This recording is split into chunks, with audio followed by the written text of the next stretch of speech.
सीतापुर गांव में रहती थी एक चुड़ैल, लेकिन इस बात से गांव के लोग अनजान थे। जब तक पूरे गांव की एक एक औरत के गहने मेरे पास नहीं आ जाते, मैं इस गांव को छोड़कर नहीं जाऊंगी, चाहे इसके लिए मुझे लोगों को गायब भी क्यों ना करना पड़े।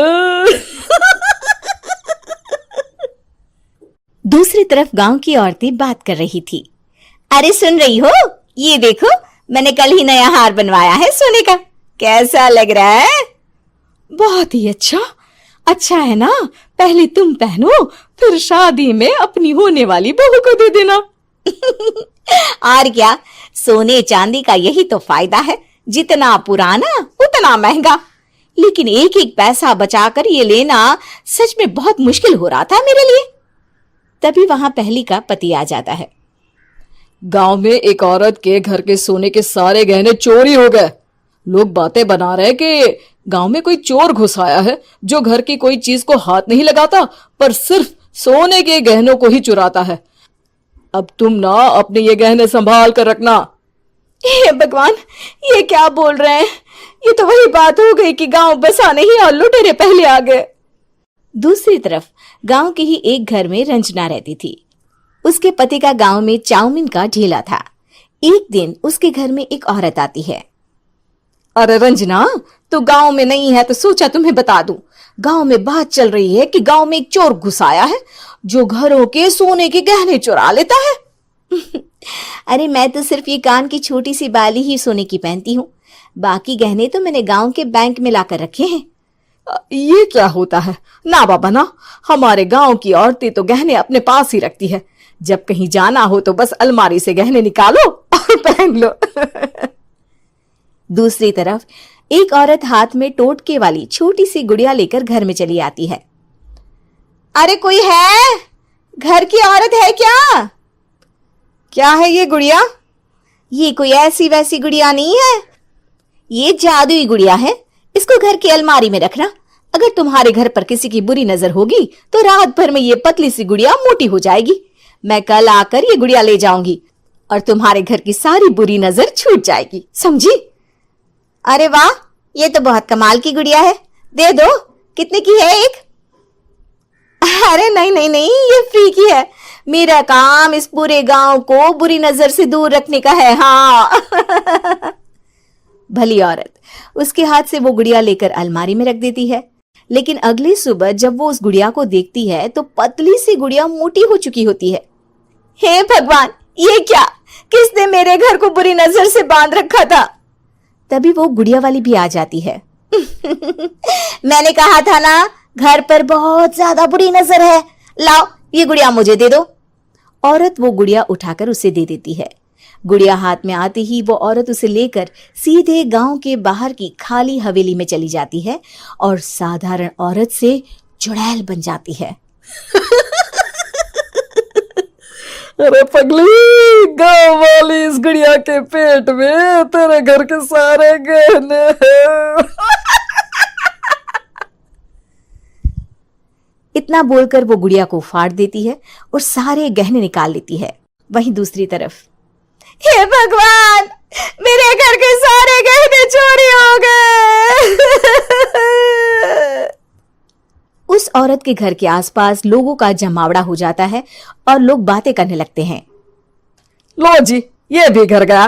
पता नहीं कौन चोर है जो इतनी होशियारी से गहने चुरा लेता है। कुछ समझ में नहीं आ रहा कि कौन है। लोग तो घर से कहीं जाते भी नहीं है, न ताला लगे न घर खाली हो, फिर भी रातों रात गहने चोरी हो जाते हैं। अरे हम तो कहते हैं लोगों को बारी बारी चौकीदारी करनी चाहिए, चोर को तो पूरे गांव वाले मिलकर पकड़ ही लेंगे। लोग बारी बारी घरों की चौकीदारी भी करते हैं, लेकिन चोरी होने का सिलसिला रुकता ही नहीं। फिर एक दिन रंजना के पड़ोस से भी रोने की आवाज आती है। अरे आज ही घर की बुरी नजर उतरी और आज ही सारे गहने भी चोरी हो गए। कैसी बुरी नजर? क्या हुआ था? तभी वहां उस औरत का पति भी आ जाता है जिसके घर में गहनों की चोरी हुई थी। हाँ, मेरी बीवी ने भी किसी गुड़िया को घर में बुरी नजर उतारने के लिए रखा था, लेकिन अगले दिन गहने चोरी हो गए। अब रंजना को कुछ कुछ बात समझ में आ जाती है। वो गांव वालों से कहती है, देखिए अब आप लोग चिंता ना करें, जल्द ही चोर पकड़ा जाएगा। उस नजर उतारने वाली गुड़िया को आज मेरे घर कोई भेज देना। फिर क्या था, चुड़ैल को लोग रंजना के घर भेजते हैं।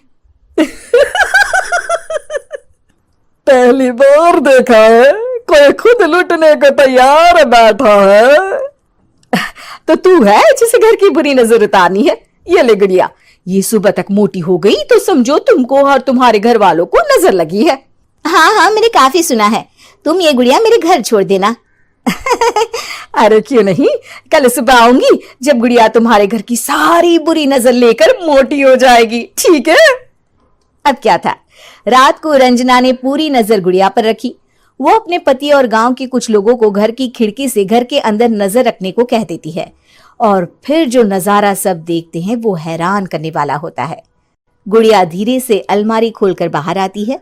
अलमारी के सारे गहने लेकर घर में जहां जहां गहने होते हैं वो लेकर अपने मुंह से खा जाती है। वो जितने गहने खाती उतनी ही मोटी हो जाती और फिर अलमारी में बंद हो जाती है। गांव वाले डर के मारे वहीं बेहोश हो जाते हैं। लेकिन सुबह जब वो औरत गुड़िया लेने आती है, रंजना उसका सामना करती है। ये देखो गुड़िया कितनी मोटी हो गई है, लगता है मेरे घर में बहुत लोगों की नजर लगी है। लाला ये गुड़िया मुझे दे दे, अरे बहुत कीमती गुड़िया है ये। तेरे घर की सारी बुरी नजर मैं गांव के बाहर वाली हवेली में फेंक आती हूँ। शाम को फिर लोगों के घर इसे लेकर जाना है ना, इसमें तो मेरी जान बसती है, जान। रंजना गुड़िया को चुड़ैल की तरफ बढ़ा देती है, लेकिन फिर वापस ले लेती है और गुड़िया के हाथ मोड़ देती है। जैसे ही गुड़िया के हाथ मोड़ती है, चुड़ैल का हाथ भी मुड़ जाता है। अच्छा, तो ये वो गुड़िया है जिसमें तुम्हारी जान बसती है। अब सुन चुड़ैल, तेरी सारी हकीकत सबके सामने आ गई है।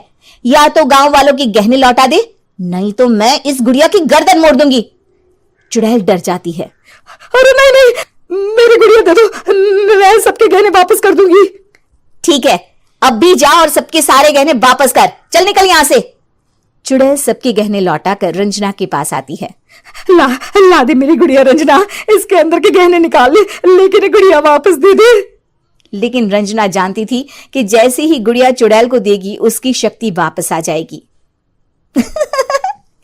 चुड़ैल, तू तो चुड़ैल ही रहेगी, ये मैं जानती हूँ। अरे नहीं नहीं नहीं, मैं गांव छोड़कर चली जाऊंगी, किसी को परेशान नहीं करूंगी, वादा करती हूँ मैं। लेकिन रंजना उसकी एक बात नहीं सुनती और गुड़िया का सर उसके शरीर से अलग कर देती है। चुड़ैल सर अलग होते ही गायब हो जाती है। गांव वाले रंजना के साहस और बुद्धि की खूब प्रशंसा करते हैं।